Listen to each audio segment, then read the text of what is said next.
Another Ghost Immobiliser fitted together with S5 tracker. Today on Mercedes CLA. Just have a quick look how it works. Second, let me turn the radio down. Right, so if you switch the engine off, the Ghost immobilizes pretty much straight away. So if you try to start it now, no go. All the light obviously comes on, but engine is not starting. To start it properly, like with most vehicles, you need to switch ignition on, all the light comes on, and then you can enter your code. This time we use window switches.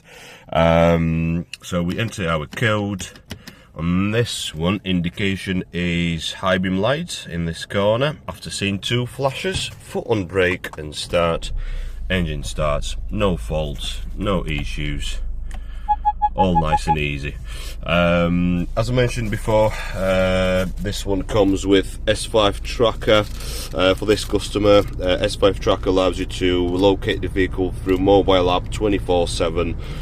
You also receive 2 ID tags. So at least one of them must be inside the car while driving. If vehicle is moving about with at least one of them present, Scorpion Automotive will let you know something's off.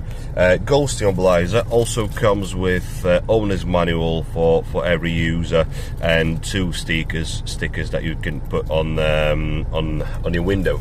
If you have any questions about trackers, immobilizers, dash cams, alarm systems, please just get in touch. We are there to help you out and answer your questions. Thank you very much.